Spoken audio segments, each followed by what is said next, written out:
karena berbeda pandangan itu wajar, saudara. Ya, jangan ada yang gusar, tidak perlu gusar, saudara. Tidak perlu bersungut-sungut, ya, lalu mengucapkan hal yang tidak perlu, mengucapkan sesat, mengucapkan pindah gereja lah, tidak perlu, saudara. Tidak perlu sampai seperti itu, saudara. Ya, berbeda pandangan itu wajar. Tapi Bapak Ibu Saudara, kalau Bapak Ibu Saudara menyampaikannya, mau diskusi dengan saya ataupun dengan penatua, boleh Bapak Ibu Saudara. Kita akan berdiskusi sesuai dengan firman Tuhan, sesuai dengan Alkitab, jangan sesuai dengan pandangan-pandangan manusia, saudara. Ya. Nah, kita akan lanjutkan, saudara. Ya, saya katakan di minggu lalu itu di dalam 1 Korintus pasal yang ke-13, bahwasanya pengetahuan kita itu tidak lengkap, saudara. Ya, saya mau beranjak dari ayat ini dulu sebagai ayat pembuka kita. 1 Korintus pasal 13, mari kita baca bersama-sama ayat ini.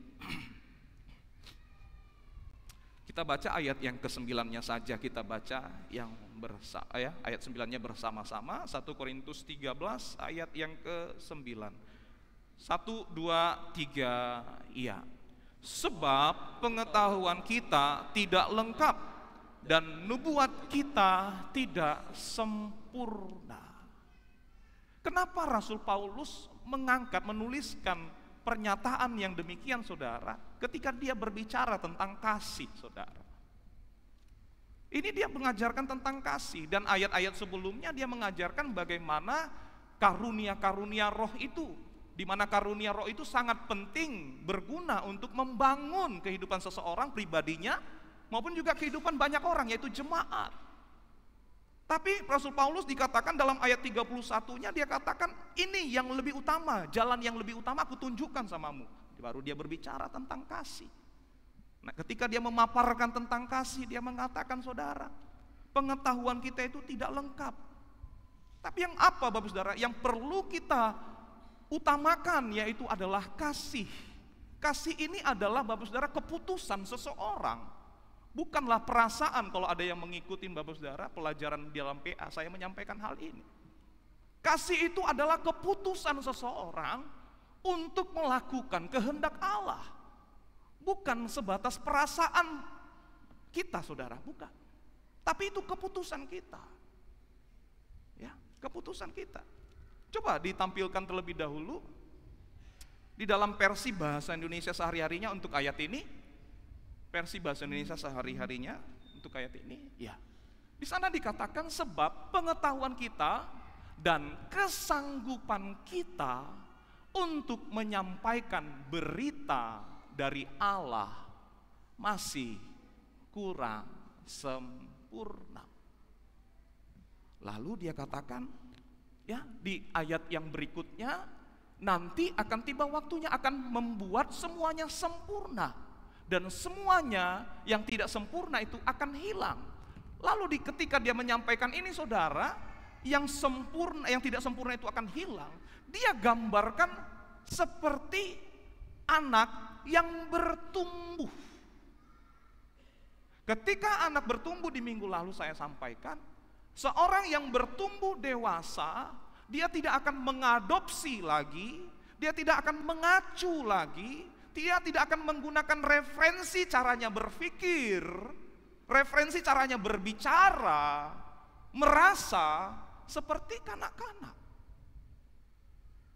Akan tiba kita pada saat itu, saudara. Tapi yang penting kasih kita ini kepada Tuhan kita pupuk terus, saudara. Kalau sekarang kita berbeda pandangan, itu wajar.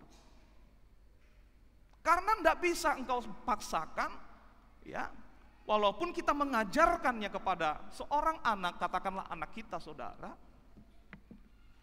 pandangannya itu berbeda dengan kita, orang dewasa. Sekalipun kita sudah ajar, tapi ada saatnya ketika dia beranjak dewasa, saudara, baru dia ngerti, saudara. Baru dia mengerti. Coba dalam firman Allah yang hidupnya. Firman Allah yang hidup lebih jelas lagi, ya, dalam versi firman Allah yang hidup. Ayat 9-nya dulu. Sekarang ini Pengetahuan kita sangat terbatas. Walaupun kita memiliki karunia-karunia istimewa. Karena di sebelumnya, ayat yang sebelumnya, pasal sebelumnya, Paulus ngomong tentang karunia-karunia roh. Karunia bernubuat, menafsirkan bahasa roh, membeda-bedakan roh, ya, dan lain sebagainya, ya. Tapi itu pun belum lengkap. Coba ayat 9-nya. Ayat 9-nya tadi, ya. Dan khotbah orang yang paling berbakat pun sangat jauh dari sempurna. Sekalipun seseorang berbakat menyampaikan sesuatu, saudara, itu pun belum tentu bisa ditangkap dengan baik oleh para pendengarnya. Kenapa? Karena ini juga tergantung dari kedewasaan, pola berpikir orang-orang yang mendengarnya, saudara. Makanya firman Tuhan katakan, Yesus berkata, perhatikanlah cara kamu mendengar. Siapa yang mempunyai, itu artinya apa, saudara? Yang mempunyai pengertian, saudara, akan ditambahkan. Tapi siapa yang tidak mempunyai? Siapa yang tidak mau melakukan? Apapun yang ada padanya akan diambil. Ya, begitu Bapak Saudara.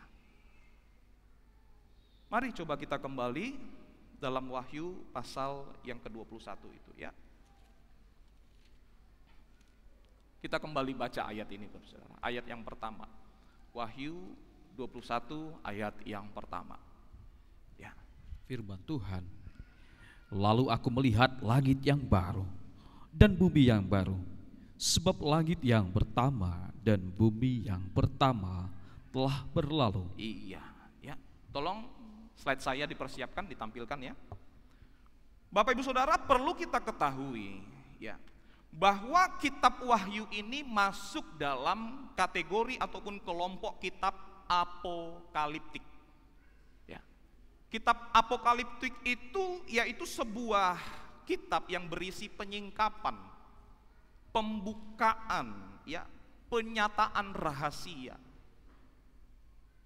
Kitab ini ditulis dengan banyak simbol-simbol, saudara. Tapi sekalipun ditulis dengan simbol-simbol, orang-orang yang menerima tulisannya Rasul Yohanes ini mengerti apa yang dituliskan oleh Rasul Yohanes. Ketika Yohanes menuliskan tentang angka 666, mereka mengerti siapa yang dimaksud oleh Rasul Yohanes di sana pada zaman itu, saudara. Banyak simbol-simbol, saudara. Ya. Nah, kata baru di dalam Wahyu pasal 21 ini, saudara, ya. Saya sudah menjabarkan, ya, minggu yang lalu.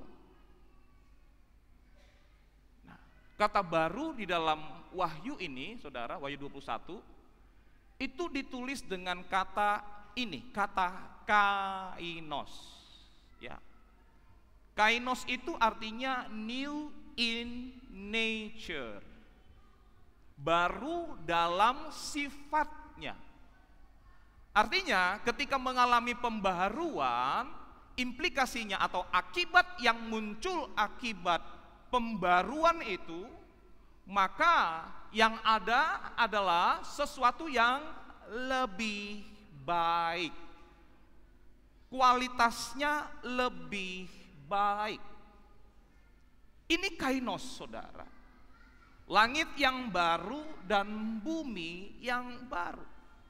Bahkan ketika di sana dikatakan di dalam ayat 5 itu, lihatlah aku menjadikan segala sesuatu baru, itu ditulis dengan kata yang sama juga. Kata ini banyak sekali digunakan di dalam PB, saudara. Saya mencatat ada 44 kali dalam PB menggunakan kata ini, kata kainos. New in nature, baru di dalam sifat. Ya, dalam sifatnya baru. Juga ada kata baru yang digunakan dalam PB ditulis dengan kata neos. Dua kata ini mewakili baru. Kalau diterjemahkan dalam baru, ada dua kata ini saudara, antara kainos atau neos. Nah, neos ini baru dalam waktu, fresh. Ya, new in time, fresh. Baru, saudara. Jadi kalau dari anak-anak meranjak dewasa, ini baru yang disebut saudara. Seperti itu, ya. Saya mendapatin beberapa di dalam ayat-ayat yang ditulis dengan kata neos. Ya. Tapi dalam ayat yang kita baca dalam Wahyu pasal 21 ini, itu baru di dalam sifatnya, saudara. Jadi ini yang menjadi acuan saya, kenapa saya, Bapak Saudara, lebih condong kepada pemahaman ataupun pandangan langit yang baru dan bumi yang baru itu adalah bumi ya dan langit yang sekarang. Ya. Ini saudara. Kalaupun Bapak Ibu Saudara percaya bahwasanya akan benar-benar hancur lalu nanti diciptakan langit yang baru dan bumi yang baru, enggak apa-apa, saudara. Ini tidak mengganggu kita. Saya pesankan minggu lalu, yang penting di mana Yesus berada, kita pun mau berada di sana. Itu saja. Di mana tempatnya? Karena nggak ada seorang pun yang tahu, saudara. Pengetahuan kita tidak lengkap.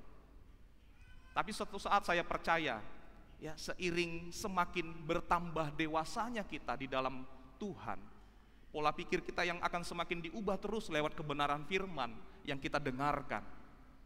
Saya percaya Bapak Ibu Saudara juga akan mengerti. Ya.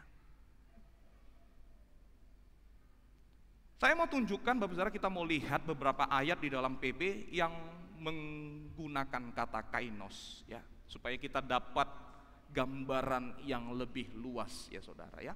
Kata kainos ini, ya, tadi saya katakan disebutkan 44 kali. Tidak semua kita buka ayat-ayatnya, saudara. Hanya beberapa ayat saja, ya.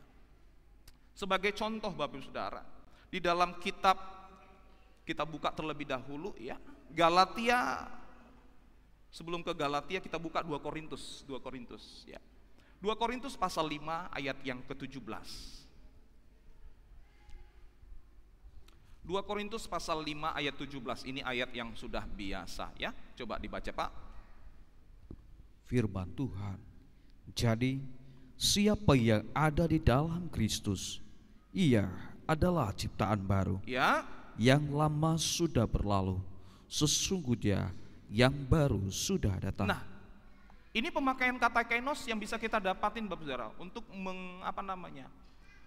membantu supaya kita dapat gambaran penggunaan kata kainos itu. Ketika kita di dalam Kristus, seseorang percaya menerima Yesus sebagai Tuhan dan Juru Selamatnya lewat memberi dirinya dibaptis, seorang itu sudah menjadi ciptaan baru. Loh, kok ciptaan baru? Ya. Bagaimana kita dijadikan ciptaan baru, saudara? Yang baru itu, saudara, apanya? Apakah tubuh daging kita ini dimatikan baru diciptakan baru, saudara? Bagaimana kita dijadikan menjadi ciptaan baru, menjadi kainos, ya, ciptaan yang kainos, thesis, ya, ciptaan, ya, buatan yang baru itu, ya. Di dalam ayat yang sebelumnya, di dalam 2 Korintus pasal yang keempatnya, ya, di sini Paulus menyampaikan, ya, bagaimana pelayanan yang dia terima itu dari Tuhan, ya. Nah, coba baca ayat yang ke-6. 2 Korintus 4 ayat yang ke-6, firman Tuhan, sebab Allah yang telah berfirman, dari dalam gelap akan terbit terang. Ia juga yang membuat terangnya bercahaya di dalam hati kita, supaya kita beroleh terang dari pengetahuan tentang kemuliaan Allah yang nampak pada wajah Kristus. Iya. Jadi melalui firman Allah yang menciptakan itu di dalam hidup kita. Melalui firman Allah yang menciptakan itu di dalam hidup seseorang, dikatakan di sana, dari dalam gelap akan terbit terang. Seseorang yang belum menerima Yesus hidup di dalam kegelapan. Tetapi ketika terang, ketika firman datang kepada seseorang, ini yang dikatakan dari dalam gelap akan terbit terang.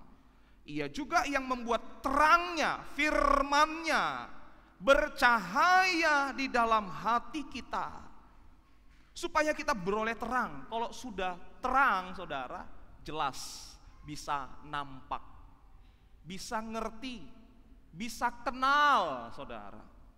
Coba gelap, nggak kenal, saudara. Asal raba saja, saudara. Ya. Begitu. Jadi itu sebabnya orang yang di dalam terang itu pastilah orang-orang yang berkualitas, saudara. Bisa katakan amin.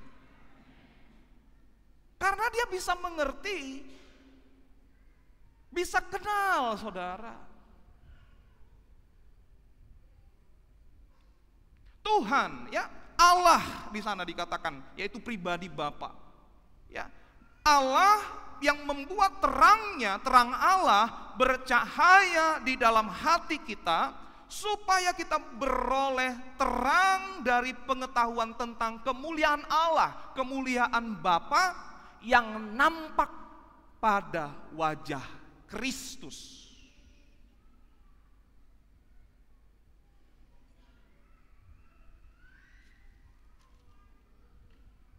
Bagaimana penampakan wajah Kristus itu, saudara? Lewat Injil, saudara. Injil yang diberitakan oleh para rasul. Karena Injil itu berisi tentang Mesias, Kristus, pribadinya Yesus, saudara. Jadi ketika kita membaca firman, membaca kitab, membaca Injil, saudara, kita bisa nampak, kita bisa ngerti tentang kemuliaan Allah yang nampak dari Injil itu, saudara.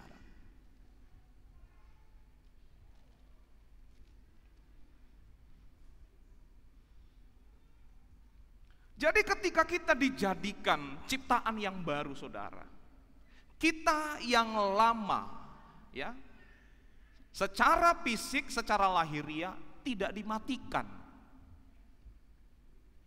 Dalam arti dilenyapkan, saudara. Tidak. Tetapi mengalami pembaharuan, ya, mengalami penyempurnaan di dalam roh kita, di dalam batin kita, atau juga bisa kita katakan di dalam natur kita. Mengalami pembaharuan, saudara. Mengalami penyempurnaan.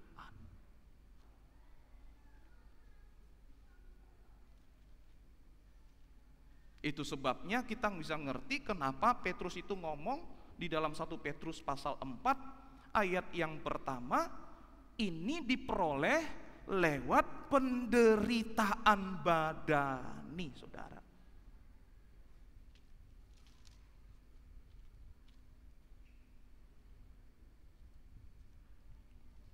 Sama seperti Kristus.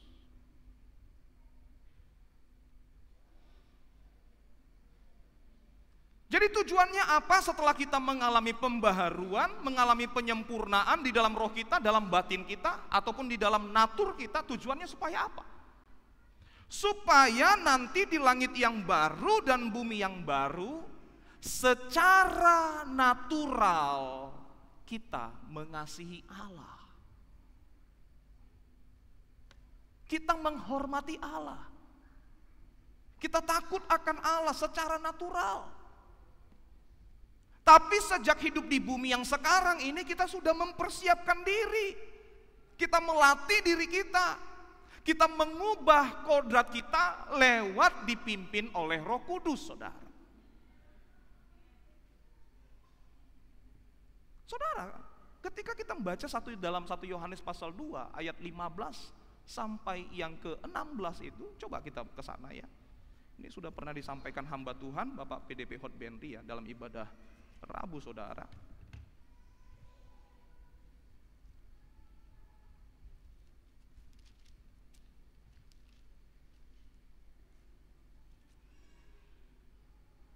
apa ya, Bapak Marpaung ya, mohon maaf. Ayat 5, 1 Yohanes pasal 2 ayat 15. 1 Yohanes pasal 2 ayat 15. Firman Tuhan, janganlah kamu mengasihi dunia dan apa yang ada di dalamnya. Iya.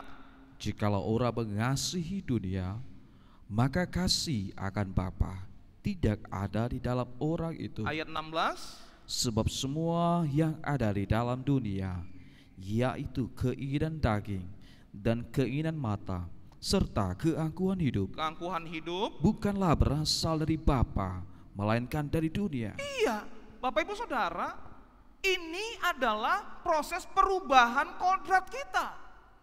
Ini yang kita latih, ini yang kita persiapkan diri kita. Kalau dikatakan mempersiapkan diri, ini Bapak Ibu Saudara, menurut konteks 1 Yohanes 2 ayat 15, ini mempersiapkan dirinya. Kalau dikatakan melatih diri, latihan badani terbatas gunanya, tapi ibadah itu berguna dalam segala hal. Ibadah itu adalah mempersembahkan hidup kita. Lewat apa? Lewat kita tidak mencintai dunia, saudara. Kenapa dikatakan ayat 17-nya ditutup, dan dunia ini sedang lenyap dengan segala keinginannya. Jadi kalau kita nempel ke dunia, saudara, yaitu mengasihi dunia, tadi semua yang ada dalam dunia itu, kita turut lenyap, saudara, turut binasa. Tapi kalau kita nempel ke Tuhan, mengasihi Tuhan, maka kita akan beroleh hidup selama-lamanya.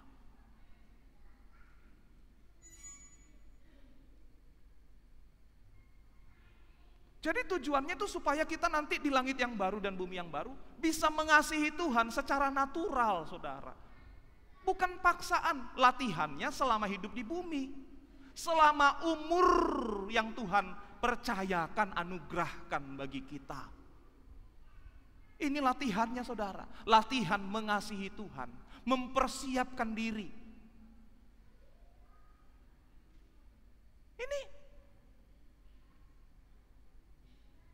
Itu jadinya kita ngerti, Bapak Saudara, ketika kita baca apa yang kalimat doa Bapa kami itu, datanglah kerajaanmu, jadilah kehendakmu di bumi seperti di sorga. Jadi sejak hidup di bumi ini, pemerintahan Allah harus berlaku bagimu dan bagiku, saudara. Bukan nanti tiba-tiba di langit yang baru engkau baru mau diperintah. Sementara selama hidupmu di dalam dunia tidak mau diperintah oleh pemerintahan kerajaan Allah.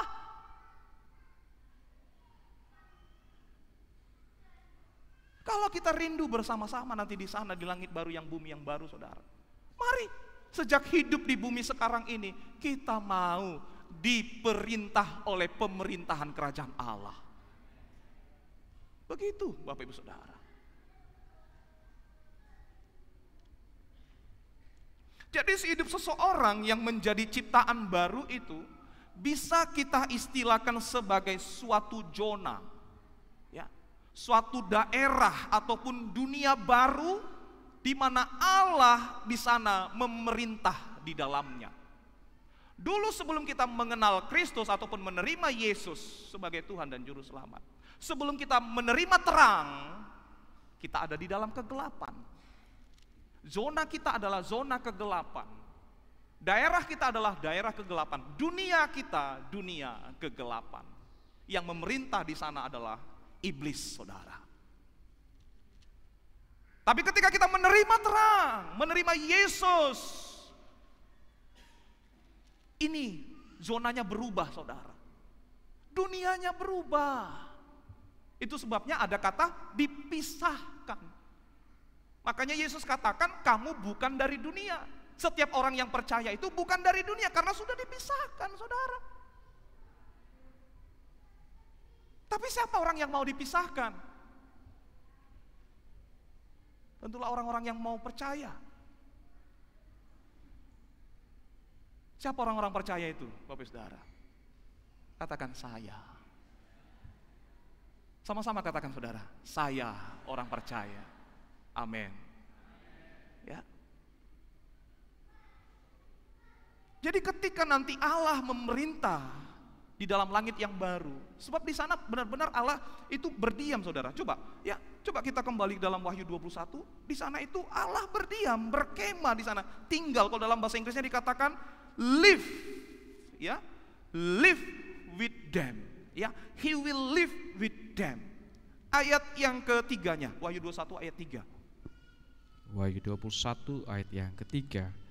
Lalu aku mendengar suara nyaring dari tahta itu berkata, lihatlah, kemah Allah ada di tengah-tengah manusia, dan ia akan diam bersama-sama dengan mereka. Iya, jadi Allah itu benar-benar berdiam.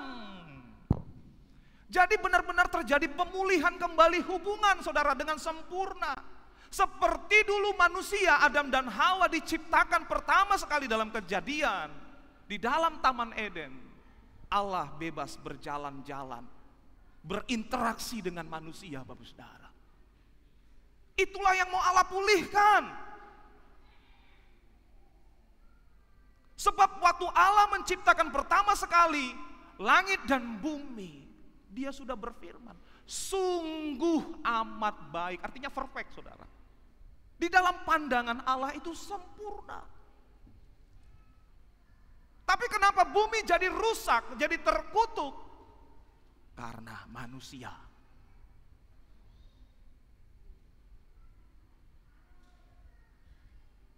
Karena manusia.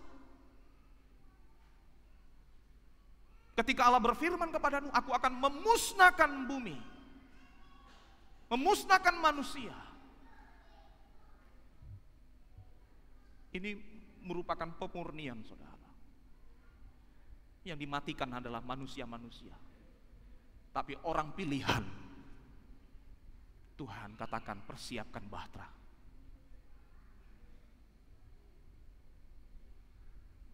Persiapkan bahtera. Ya.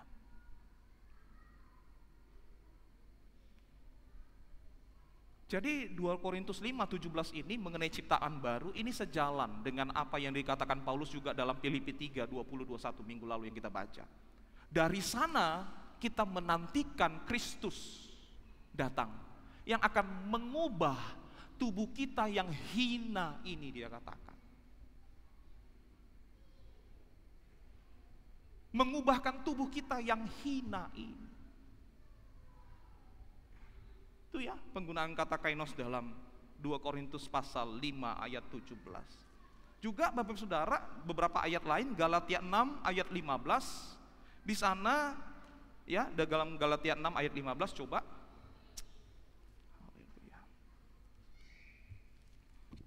Firman Tuhan Galatia 6 ayat yang ke-15.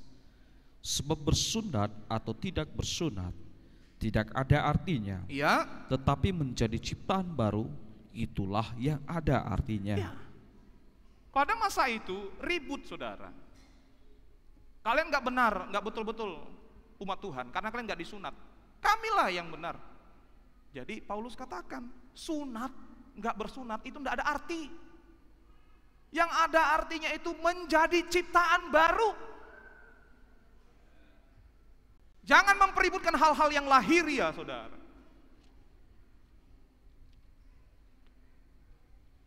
Oh, yang diselamatkan itu dari gereja ini, gereja ini. Oh, gereja kalian enggak. Oh, saudara, engkau sedang menghakimi, saudara. Engkau sedang meletakkan, memposisikan diri sebagai hakim. Walaupun mereka gereja yang lain, enggak satu gereja denganmu, satu pengajaran denganmu. Tapi kalau mereka menjadi ciptaan yang baru, saudara, itu ada artinya di hadapan Tuhan.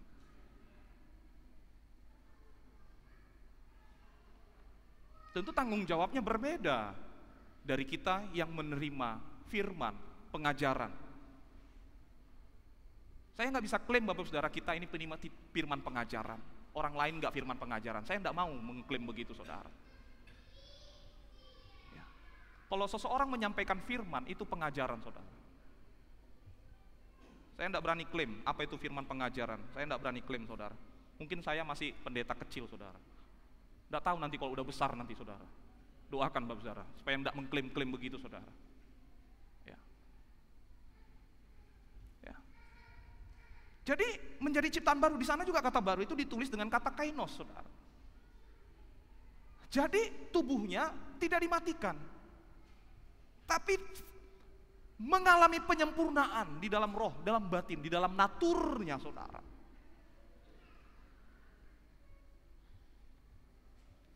Ya.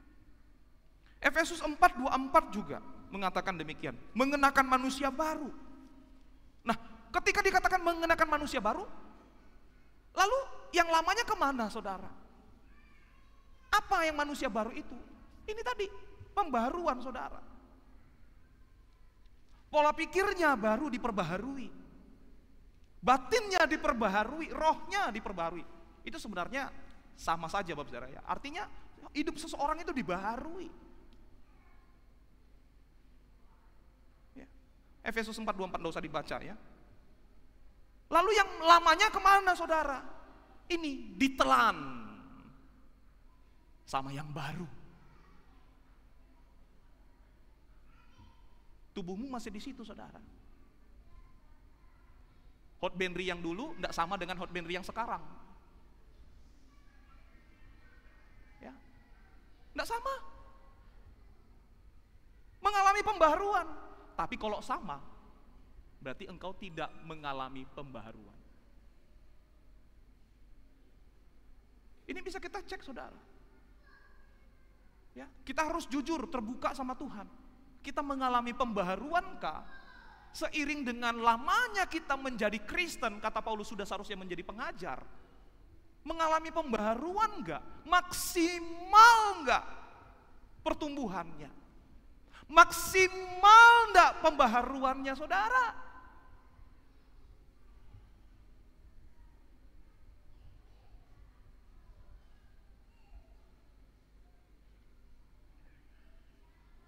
Susahnya orang tua, walaupun orang tua mampu menyekolahkan anaknya, memberi makan anaknya yang terbaik, menyekolahkan anaknya yang terbaik. Orang tua mampu mempunyai kapasitas itu. Tapi ketika dilihat anaknya tidak mempergunakan fasilitas itu semaksimal mungkin, disinilah kesedihan orang tua saudara. Sedih orang tua Bapak Saudara. Dia mampu tapi anak tidak mau memaksimalkan saudara. Kita juga di hadapan Tuhan itu seperti itu saudara. Tuhan sudah memfasilitasi kita dengan segala sesuatu saudara, supaya kita memiliki perubahan kodrat di dalam Dia. Tapi kita tidak mau memaksimalkan fasilitas itu, memaksimalkan potensi kita. Bapak akan sedih sama kita Bapak Saudara. Ya. Di sana juga dalam Wahyu 2 ayat yang ke-17 ya, dikatakan di sana ada tertulis nama baru. Itu bukan nanti Bapak Saudara Joseph Sianturi, namanya bukan Joseph Sianturi lagi, bukan. Itu menunjukkan identitas yang baru saudara, jati diri yang baru. Josephnya yang lama sudah berlalu. Joseph yang mengalami pembaharuan inilah yang akan masuk ke dalam langit yang baru dan bumi yang baru.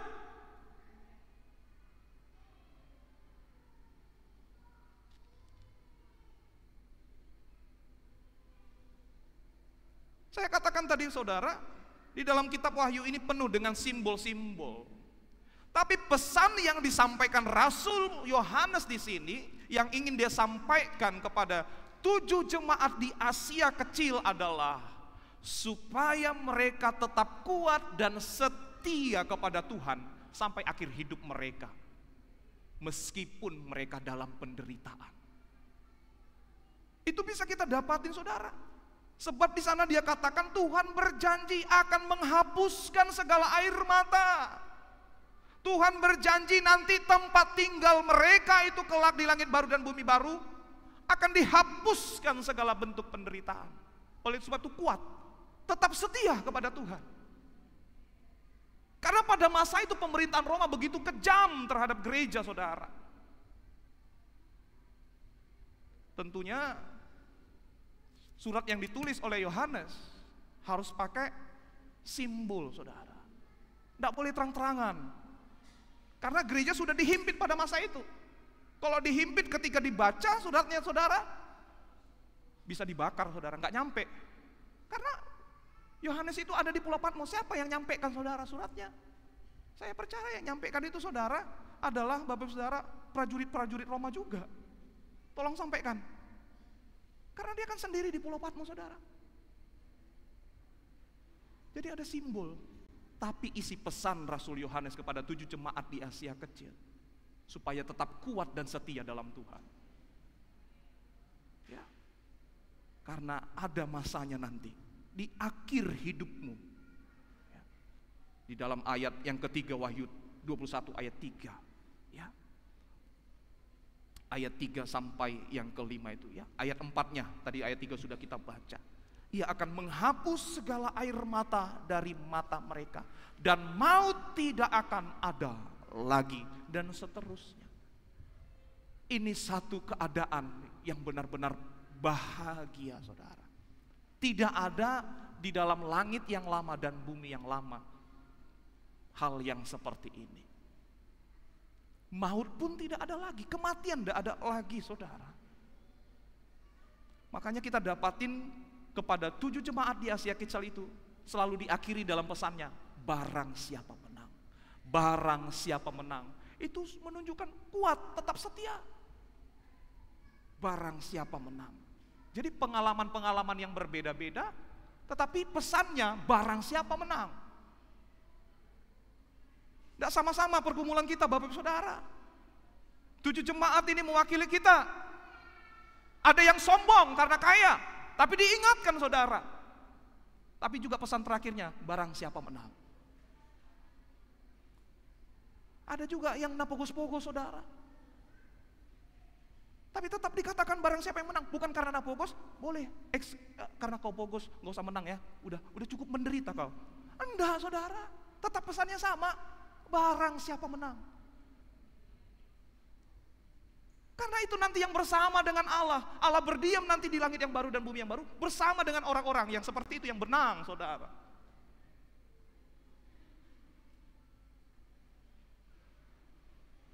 Nah, di langit yang baru dan bumi yang baru dikatakan dalam ayat 1 itu tidak ada laut saudara.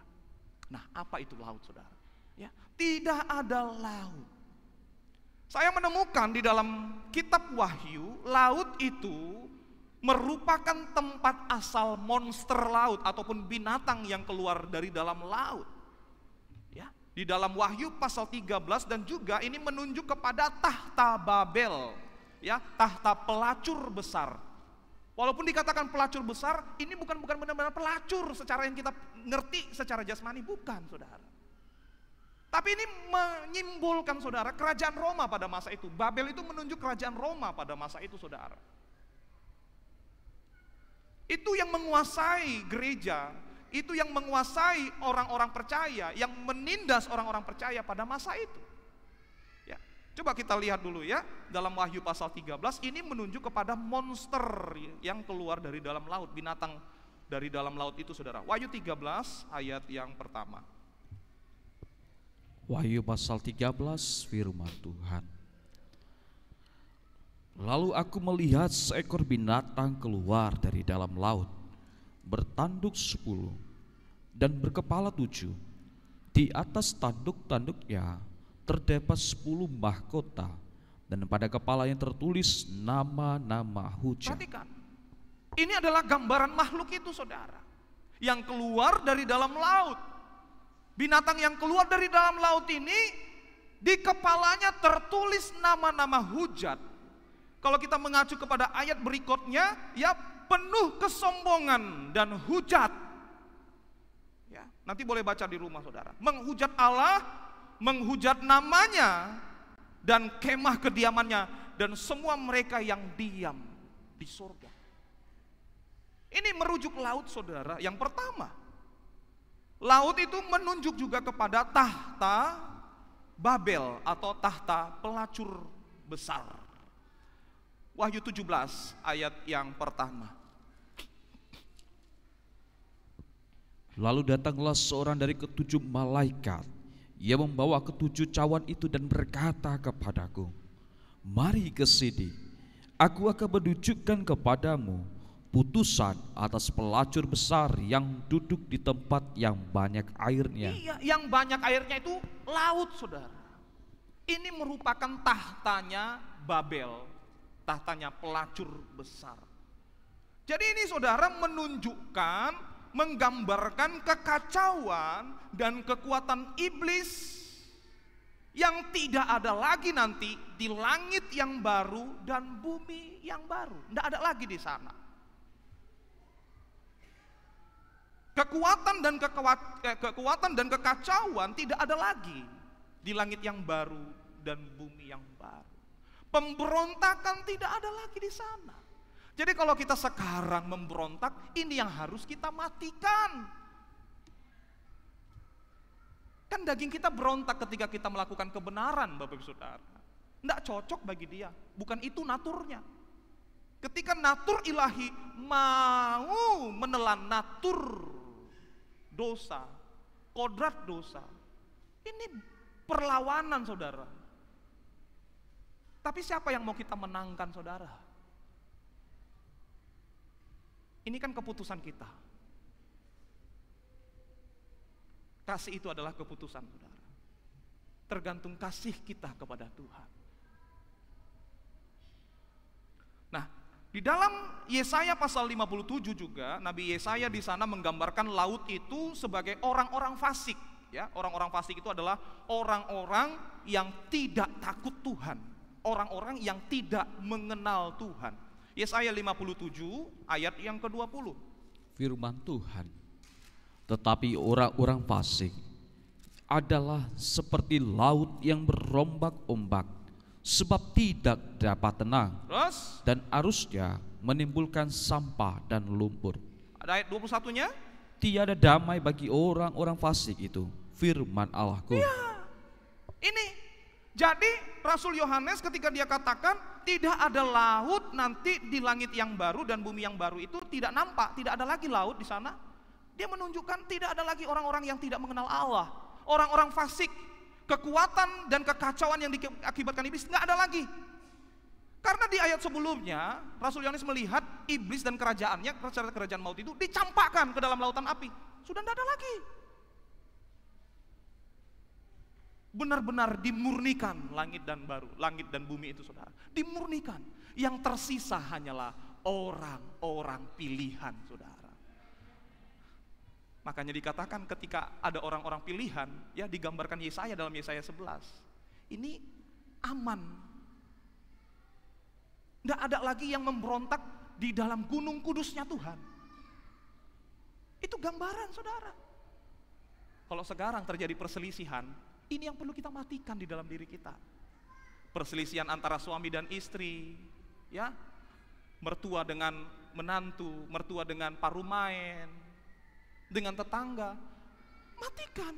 Ketika kita dapatin diri kita masih begitu, saudara, nanti di langit baru dan bumi yang baru itu nggak ada lagi. Screeningnya kapan, saudara?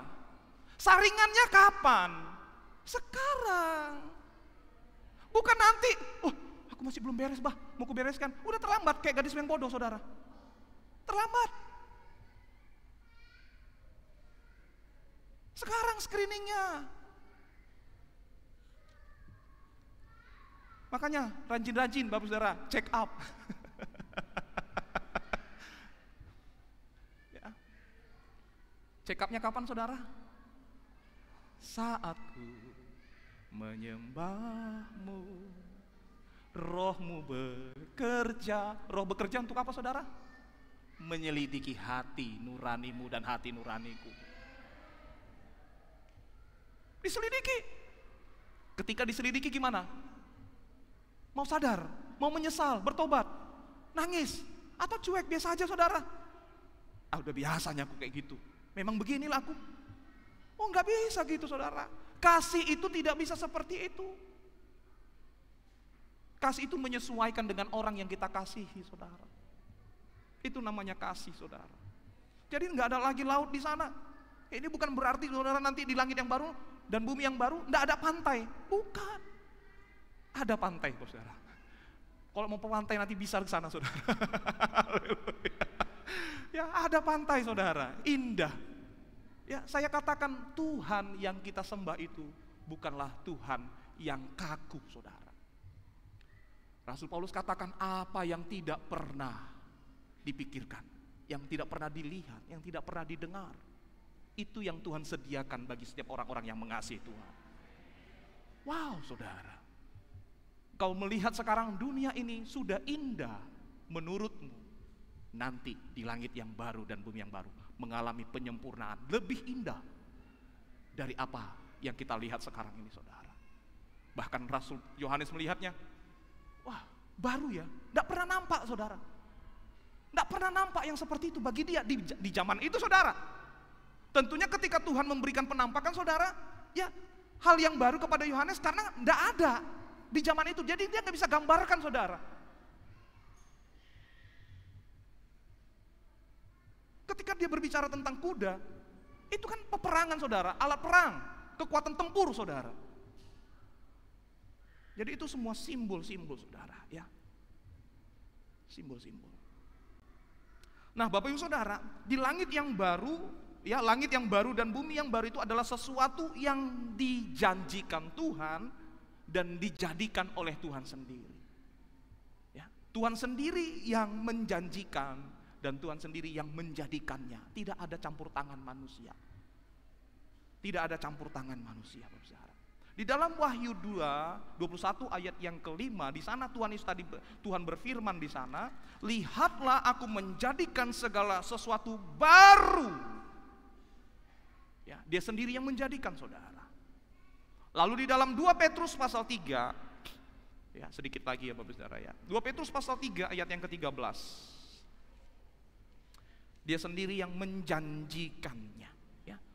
2 Petrus pasal 3 ayat yang ke-13.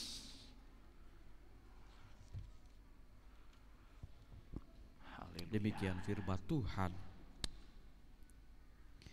Tetapi sesuai dengan janjinya, kita menantikan langit yang baru dan bumi yang baru, di mana terdapat kebenaran. Iya, sesuai dengan janjinya. Jadi Tuhan yang menjanjikan itu, langit yang baru dan bumi yang baru. Kita menantikan. Di mana langit yang baru dan bumi yang baru itu, di sana terdapat apa? Kebenaran. Saya tidak cukup waktu, tapi Bapak Saudara nanti baca. Jadi sekalipun di sana dikatakan tentang emas, ada batu-batu permata, nanti coba baca perlahan Bapak Saudara, Wahyu pasal 21 itu ya. Baca perlahan. Itu bagaikan seperti, itulah di hadapan Tuhan pengantin. Pengantin perempuan mempelai pria surga, yaitu engkau dan aku, gerejanya. Betapa mulia, betapa berharga, saudara. Ya. Jadi di dalam langit yang baru dan bumi yang baru terdapat kebenaran. Nah, kata kebenaran di sini ditulis dengan kata dikaiosune. Artinya justification, juga berbicara righteousness, pembenaran dan juga kebenaran. Ini yang kita dapatin di dalam Tuhan Yesus. Ketika Yesus menebus kita, membenarkan kita, ini namanya justification. Dianggap benar. Tetapi setelah dianggap benar, orang-orang yang masuk ke sana, kalau kita dapatin di dalam Wahyu pasal yang terakhir, Wahyu 22, tidak masuk ke dalamnya sesana sesuatu yang najis. Artinya sudah mengalami perubahan, bukan hanya pembenaran semata lewat pembenaran Yesus mati di kayu salib. Bukan itu, tidak cukup itu, saudara. Kata dikaiosune ini, saudara, saya pernah menyampaikan, ini sama dengan apa yang dikatakan Tuhan Yesus dalam Matius 5 ayat 20. Jikalau hidup keagamaanmu, di sana pakai jikalau kebenaranmu, your righteousness, tidak lebih benar, tidak lebih berkualitas dari ahli-ahli Taurat dan orang Farisi, nggak bisa masuk, saudara. Jadi terdapat kebenaran di sana, artinya setiap orang yang mengenakan kebenaran sejak di bumi ini, inilah screening tadi saudara. Ini yang bisa masuk ke sana saudara. Di dalam Matius pasal 10 itu saudara, Matius pasal 5 itu, Yesus di sana mengajarkan bagaimana cara hidup para murid-murid Yesus. Orang-orang percaya. Kalau orang tahu ahli Taurat, orang Farisi, menurut agama mereka itu kalau engkau ditampar pipi kiri, ya, coba Bapak Saudara, nanti salah pula Bapak Saudara, ya. Ini Yesus itu sedang mengajarkan, ya, cara hidup para murid-murid Tuhan Yesus, Bapak Saudara, orang-orang yang mengikuti Tuhan Yesus, ya. Di dalam Matius 5:20-nya di sana berbicara, ya, hidup keagamaan, dikayosune, righteousness, ya. Nah, coba mulai ayat 21-nya, ya, enggak kita baca semua ya, beberapa ayat saja. Matius 5 ayat yang ke-21. Kamu telah mendengar yang difirmankan kepada nenek moyang kita, jangan membunuh. Siapa yang membunuh harus dihukum. Iya, terus? Tetapi aku berkata kepadamu, setiap orang yang marah terhadap saudaranya harus dihukum. Siapa yang berkata kepada saudaranya kafir harus dihadapkan ke mahkamah agama, dan siapa yang berkata jahil harus diserahkan ke dalam neraka yang menyala-nyala. 23. Sebab itu, jika engkau mempersembahkan persembahanmu di atas mezbah, dan engkau teringat akan sesuatu yang ada dalam hati saudaramu terhadap engkau, tinggalkanlah persembahanmu di hadapan mezbah itu, dan pergilah berdamai dahulu dengan saudaramu, lalu kembali untuk mempersembahkan persembahanmu itu. Iya, lompat saja, coba lompat saja, ya. Lompat saja ayat 27-nya. 27. Kamu telah mendengar firman, jangan berzina. Tetapi aku berkata kepadamu, setiap orang yang memandang perempuan serta menginginkannya sudah berzina dengan dia di dalam hatinya. Ya, dan seterusnya saudara. Ya. Ini kualitas yang diajarkan oleh Tuhan Yesus kepada murid-muridnya, cara hidup mereka. Makanya satu ketika murid-murid bertanya sama Tuhan Yesus, kalau demikian siapakah yang diselamatkan? Siapakah yang dapat diselamatkan? Memang screeningnya itu saudara, ya, filternya itu saudara, nggak bisa masuk ke sana segala sesuatu yang najis, nggak bisa saudara. Nggak ada istilah uang sogok di depan pintu saudara. Udahlah, cincai-cincai, nggak bisa saudara. Kalau selama ini kau terbiasa dengan sogok-sogok, nanti di situ nggak bisa saudara, bertobat engkau. Udahlah Pak, mainkanlah Pak, aduh, kita-kitanya ini. Nggak bisa saudara. Makanya yang dilihat oleh Yohanes itu orang-orang yang banyak yang memakai jubah putih, ya, di dalam diskusi saya dengan teman-teman di PPA. Ya. Jadi apa nanti jubah di sana? Jadi ini Bapak Saudara merupakan satu ini juga. Ya, jubah putih. Kalau kita memperhatikan dalam kitab Wahyu pasal 7, 13 di sana, dosa kita baca nggak sempat lagi saudara. Ya. Bayangkan, coba kita menggunakan, saya nanti kalau katakan inilah Bapak pakai nalar. Kita ini juga memang harus pakai nalar saudara. Nggak bisa baca firman itu pakai roh. Maksudnya gimana pakai roh saudara? Coba saudara. Kadang bisa, ya, kadang nanti kalau saya menempatkan kalimat yang salah maknanya salah. Karena memang harus pakai nalar saudara. Coba ya.